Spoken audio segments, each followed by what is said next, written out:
Ini di hari yang begitu indah ini, di hari Jumat, kembali kita dapat menjalankan aktivitas. Kembali kita masih diberikan nikmat iman, nikmat Islam, nikmat kesehatan, serta nikmat kesempatan. Dan juga marilah bersama-sama kita sanjungkan salawat teriring salam kepada junjungan kita Nabi besar Muhammad Sallallahu Alaihi Wasallam.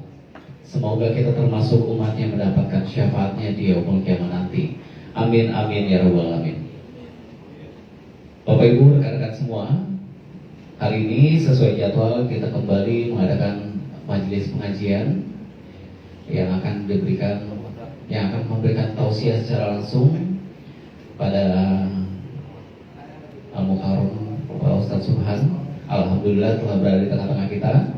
Untuk rekan-rekan yang mempunyai pertanyaan, mungkin dari 2 minggu yang lalu atau dari bulan lalu ada menyimpan pertanyaan, siap-siap ya, nanti langsung diutarakan. Berkenan kepada Bapak Ustadz untuk dapat menyampaikan tausiahnya.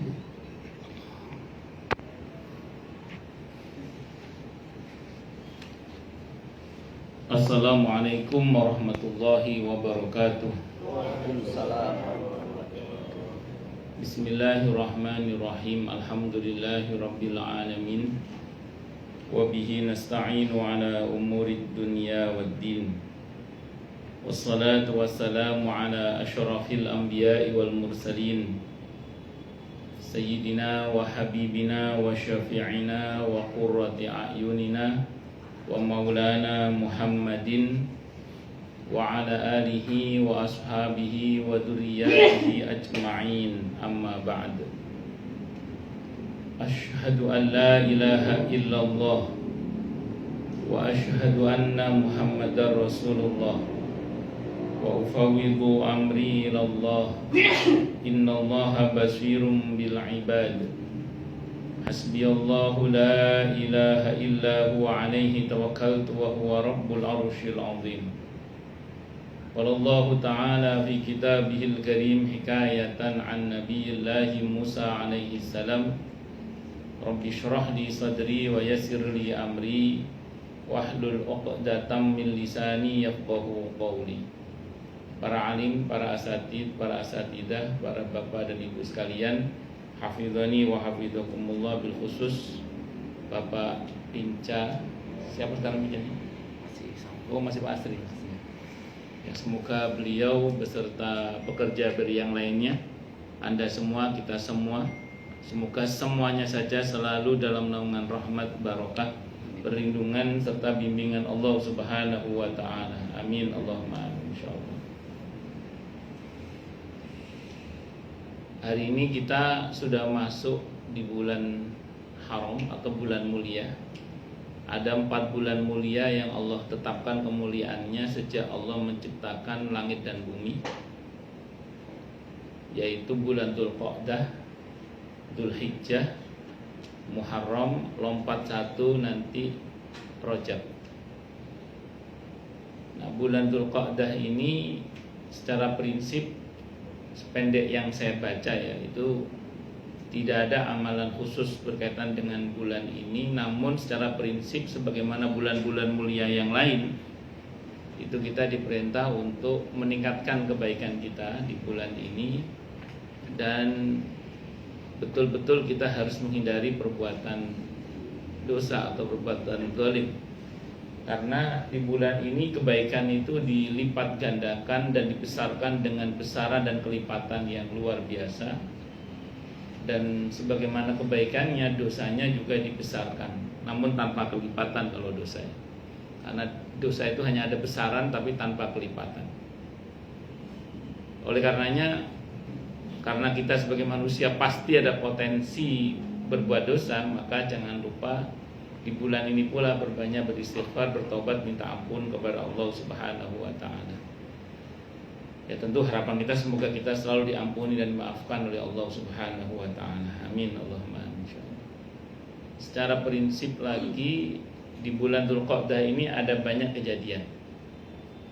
Salah satu kejadian yang sangat fenomenal yang bisa kita ambil pelajarannya adalah ada perjanjian namanya Suluh Hudaybiyah. Perjanjian damai pihak Mekah dan pihak Madinah. pihak Madinah Rasulullah Muhammad SAW dan kaum muslimin, dan pihak Mekah, tepatnya kaum kufar Mekah pada masa itu. Saat itu Nabi kita Muhammad sallallahu alaihi wasallam sedang akan melaksanakan umroh, dan beliau berhenti saat itu atau tertahan saat itu di Hudaybiyah. Kalau sekarang Hudaybiyah itu ya, kalau beberapa tahun yang lalu, tahun 2012 saya pas umroh itu masih ada onta dan minum susu onta di situ itu. Gak tahu sekarang masih ada apa enggak. Karena beberapa kali saya tidak ngambil mikot di situ. Ngambil mikotnya kadang di Tan'im, kadang di Ji'ronah. Kalau dulu pernah ambil di Hudaybiyah itu ada tempat onta dan minum susu, dan termasuk beli kencing onta di situ. Nah, tapi terlepas dari itu, tapi saya nggak beli kencingnya. Tapi terlepas dari itu, yang mau sampaikan adalah beliau tertahan di situ karena nggak boleh masuk oleh pihak Mekah, nggak boleh masuk ke kota Mekah. Nabi kita Muhammad SAW dilarang. Maka berbagai macam upaya perdamaian itu beberapa kali mentok, karena poin-poin perjanjiannya itu secara kasat mata itu tampak sekali merugikan kaum muslimin. Secara kasat mata tampak sekali merugikan kaum muslimin, dan ada potensi Nabi ditipu. Itu kalau bicara kalkulasi politiknya itu begitu. Nah, menariknya kemudian adalah ketika delegasinya dari pihak Mekah itu namanya Suhail bin Amr. Namanya Suhail bin Amr. Suhail itu artinya gampang. Begitu Nabi mendengar delegasi dari Mekah namanya Suhail, Nabi senang. Kata beliau kurang lebih begini, aukamakal, setelah ini insya Allah mudah. Setelah ini insya Allah mudah. Ini namanya al-fa'al, optimis. Di dalam Islam itu beranggapan baik terhadap sebuah pertanda itu dalam Islam boleh, namanya al-fa'al. Tapi kita tidak boleh memastikan, namun dalam konteks insya Allah.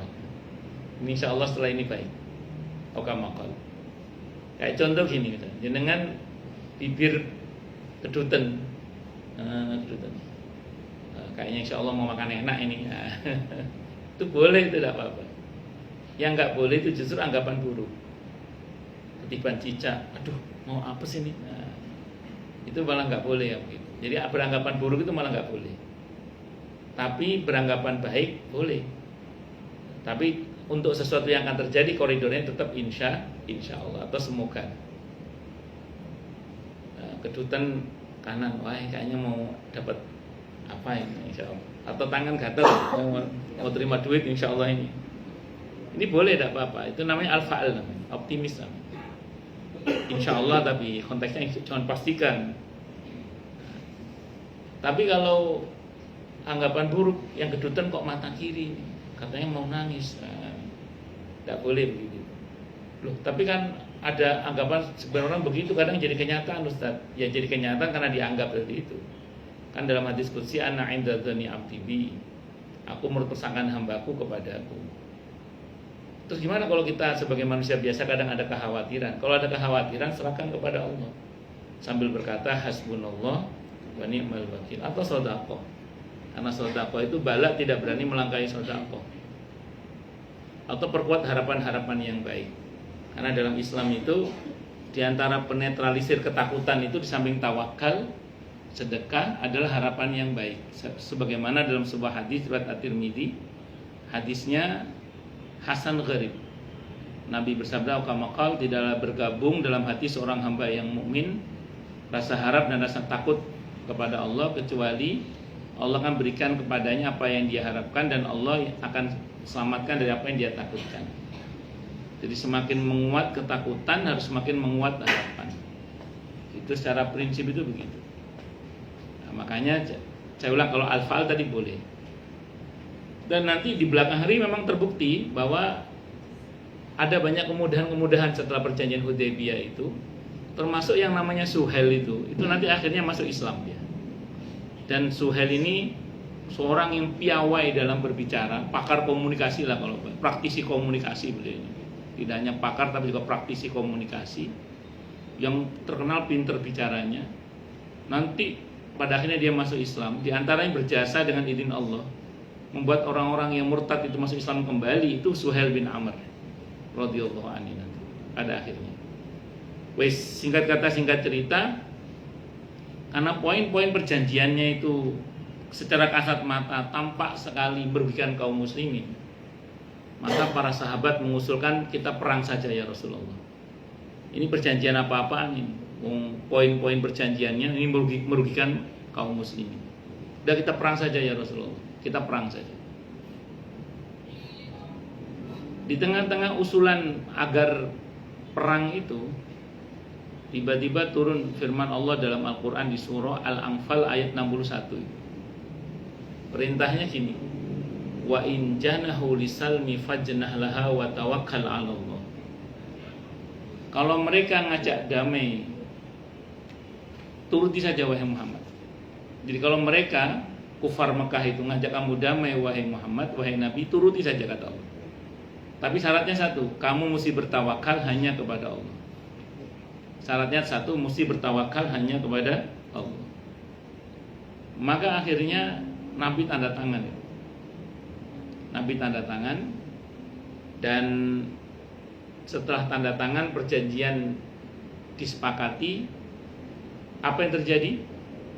Yang terjadi adalah itu tahun ke-6 Hijrah. Tahun ke-7 Hijrah, ketakutan para sahabat jadi kenyataan rupanya. Nabi ditipu rupanya. Benar, jadi ketakutan sahabat terjadi.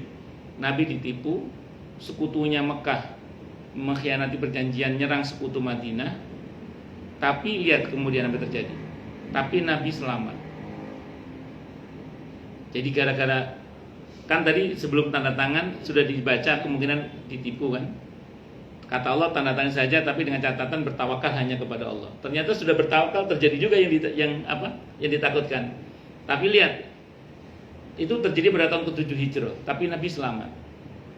Tidak hanya selamat, bahkan pada tahun ke-8 Hijrah, itu akhirnya karena perjanjian sudah dilanggar, Nabi bergerak menuju ke Madinah. Tahun ke-7 Hijrah sempat ke Mekah Nabi untuk umroh qadha. Tahun ke-8 Hijrah Nabi bergerak lagi ke Mekah membawa kurang lebih 12.000 pasukan. Karena saat itu kabilah-kabilah Jazirah Arab banyak yang mendukung kepada Nabi kita Muhammad SAW, dan terjadilah Fathu Mekah tanpa ada pertumpahan darah. Yang saya mau garis bawahi gini loh. Kita itu kalau sudah serahkan semuanya kepada Allah, bertawakal hanya kepada Allah, itu apa yang kita takutkan insya Allah tidak akan terjadi. Dan kalaupun terjadi, kita selamat. Bahkan tidak jarang tetap dapat untung besar. Dari kejadian yang terjadi pada Nabi kita Muhammad SAW itu, yang ditakutkan oleh para sahabat, Nabi ditipu itu terjadi. Tapi Nabi selamat, tidak hanya selamat, bahkan pada akhirnya dapat Fathu Mekah, bisa menaklukkan kota Mekah tanpa ada pertumpahan darah. Pernah juga ketika para sahabat bertawakal, yang ditakutkan tidak terjadi juga pernah. Itu yang menjadi sababun nuzul surah Ali Imran ayat 173-174 itu. Saat itu Abu Sufyan CS itu kumpul di Badar untuk menyerang Madinah kali kedua. Namanya perang Badar Sughra istilahnya. Perang Badar sesi kedua. Nah saat itu para sahabat ditakut-takuti oleh orang-orang munafik.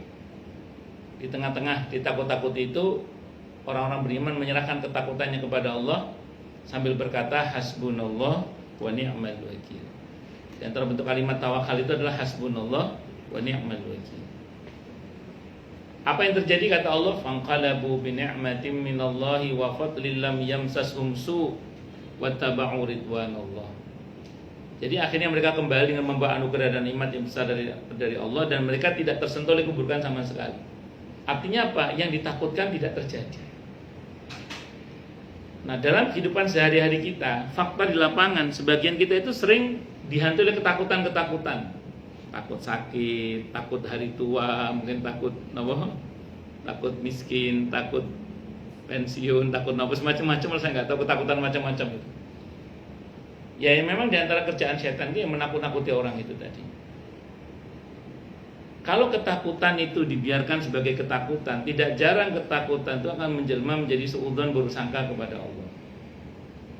Maka supaya tidak menjelma menjadi buruk sangka kepada Allah, maka hendaklah kita segera menyusul ketakutan itu dengan harapan-harapan.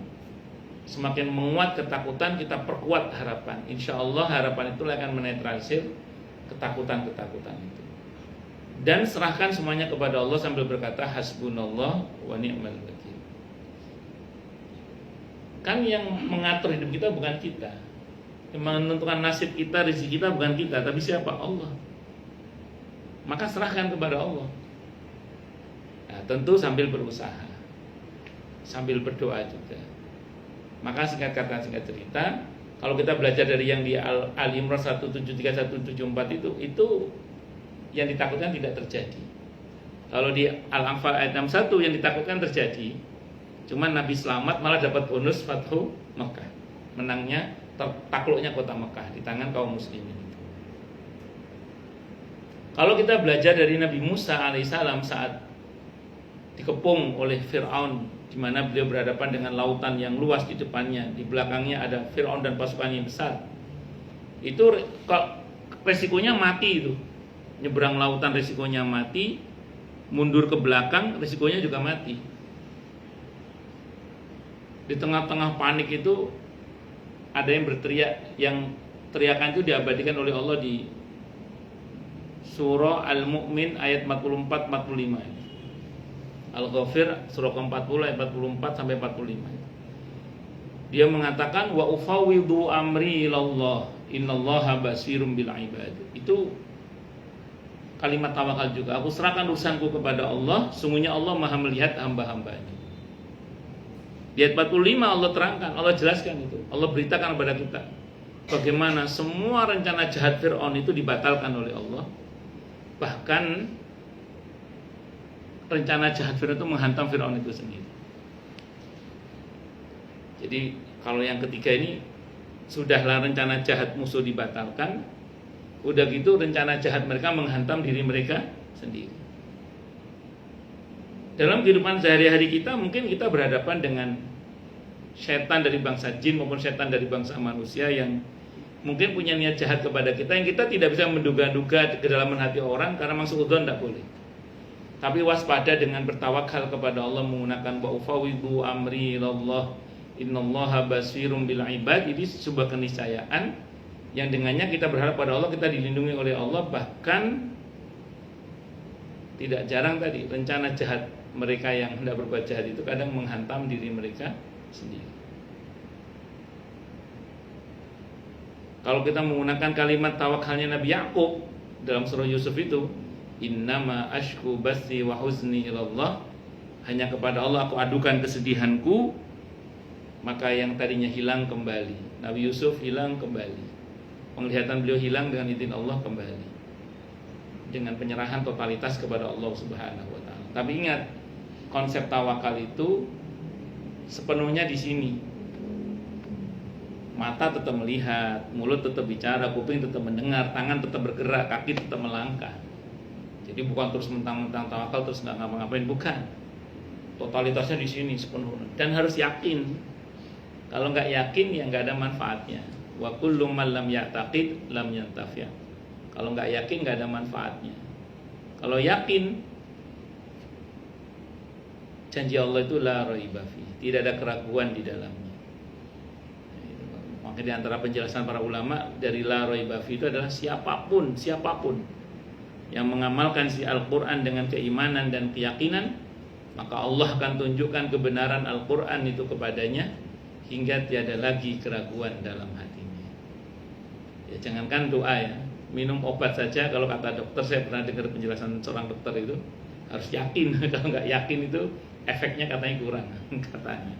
Ya wallahu a'lam bishawab. Itu yang bisa saya sampaikan, semoga bermanfaat. Baik, silakan yang mau tanya, protes, marah boleh, silakan. Masalah atau masalah yang lain boleh. Terima kasih Pak Ustadz. Berikutnya mungkin dari rekan-rekan ada yang tanyakan.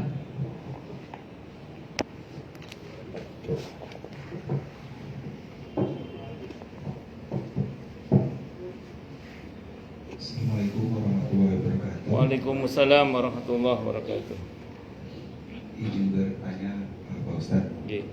kalau dari tausiah tadi yang Pak Ustadz jelaskan kan, kita mendengar gambaran di masa Rasulullah beberapa kejadian seperti pengkhianatan, perang dan sebagainya ya.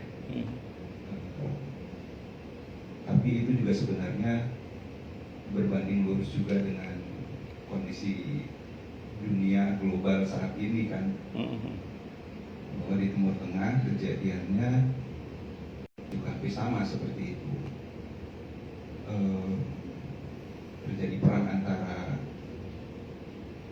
Iran vs AS Israel kan, terjadinya pengkhianatan juga tuh.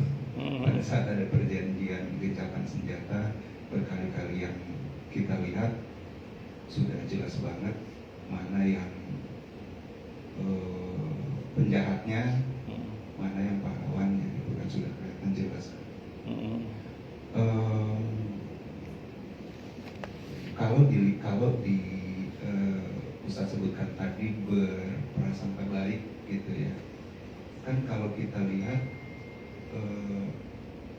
Iran dengan istilahnya apa maksud atau bukan Syiahnya, kemudian Saudi dan negara-negara lain dengan Sunninya, kalau kita lihat kan ya mungkin selama ini kalau saya pribadi ya stigma yang digambarkan tentang Syiah itu jelek-jeleknya banyak gitu yang mungkin saya dengar gitu ya, yang jelek-jeleknya.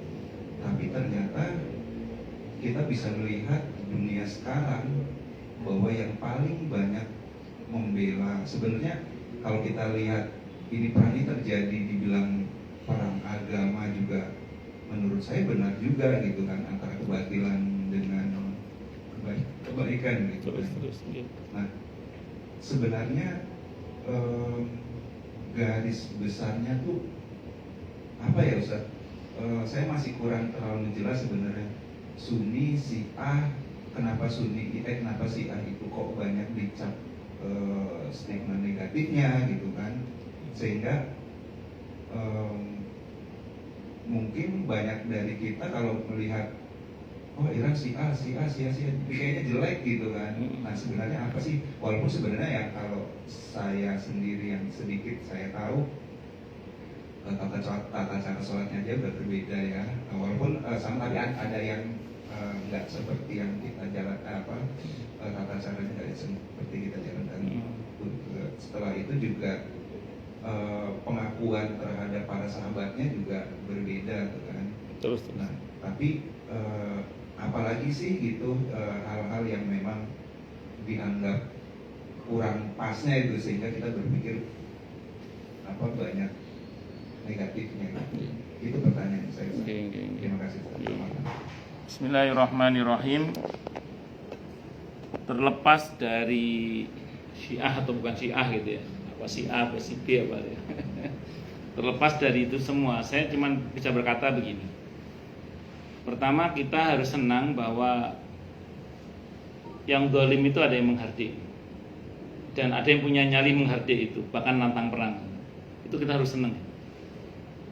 Kita harus senang yang zalim itu, Zionis itu, Netanyahu atau apa sama macam itu, ada yang berani ngebom terus bom menghancurkan wilayah teritorialnya dan seterusnya. Kita harus senang itu, karena bagaimanapun juga kezaliman mereka itu semua tahu lah, kekejaman mereka semuanya tahu, kejahatan mereka semuanya tahu, bagaimana kejamnya mereka, kejahatan mereka, dan itu berlangsung berpuluh-puluh tahun dari 1948 dan sampai detik ini.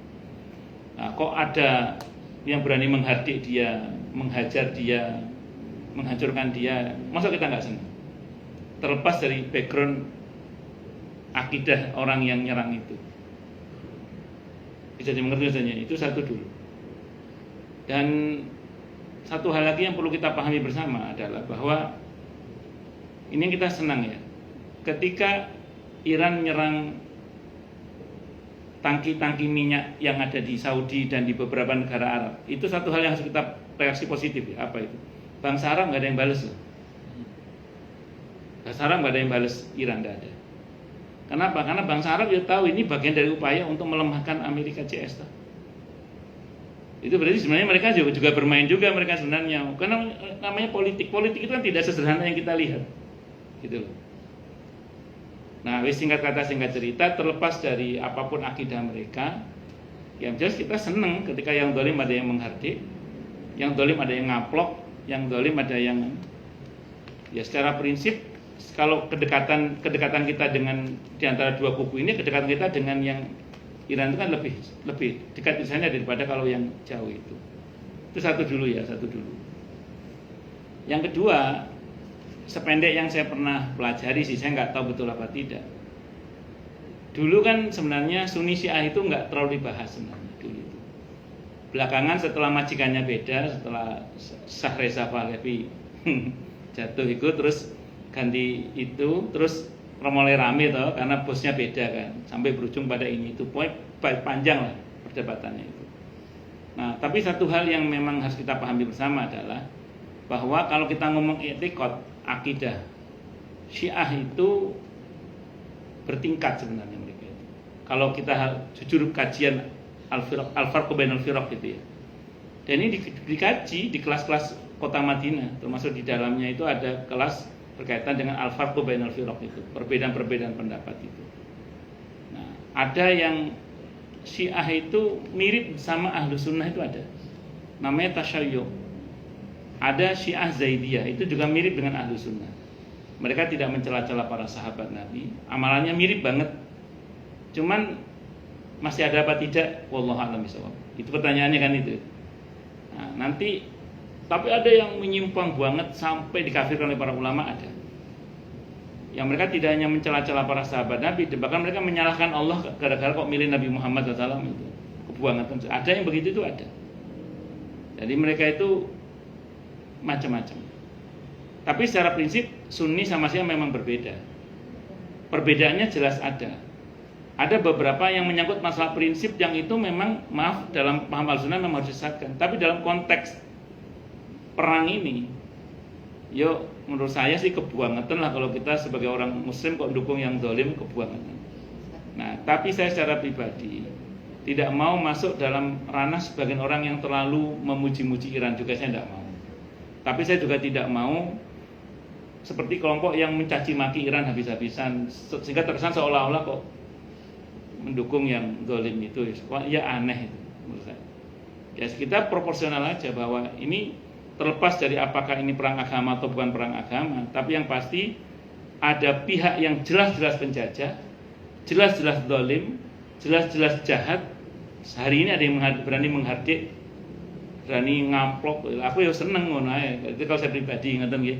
Kalau terlepas dari masalah akidahnya, memang kita mesti jeli gitu aja lah. Ya saya tidak hendak membenarkan soal prinsip ini. Kan masing-masing orang kan punya pemahamannya sendiri. Cuman kalau saya pribadi ya berpandangan memang Syiah itu bermasalah secara umum. Walaupun nanti saya ulang, kalau kita rinci nanti ada Syiah Tasyayyuh, ada Zaidiyah yang sangat mirip dengan Ahlu Sunnah. Tapi juga ada yang keblinger itu. Nah, ada yang Rafidhah yang dituduhkan kepada Syiah Imamiyah Iran hari ini itu. Wallahu a'lam bishawab, saya nggak paham itu. Tapi yang saya pahami hari ini adalah wis ono sing ngaplok sing zalim, tak syukuri alhamdulillah. Yang kedua, bangsa Arab tidak membalas serangannya Iran, terus aku sudah syukur alhamdulillah. Berarti itu mereka sudah ada main mata itu di antara mereka itu, karena itu kan bagian dari upaya untuk melemahkan Amerika itu sendiri sebenarnya. Ngoten lho Mas nggih. Wallahu a'lam bishawab. Ya semuanya yang tampak di permukaan itu tidak sesederhana yang kita lihat, tidak aja lah pokoknya. Nggih, ngoten. Oh, mohon maaf. Kira-kira ada lagi dari rekan-rekan semua yang ingin tanya?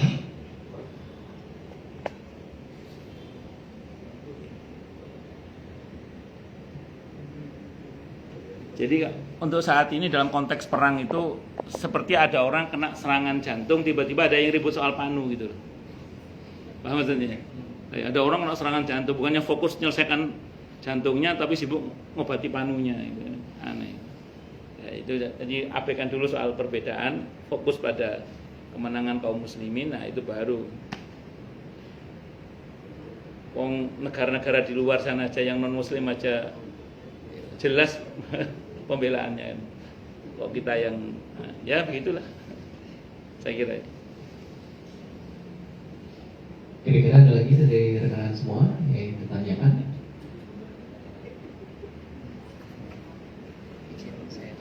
Ngomong.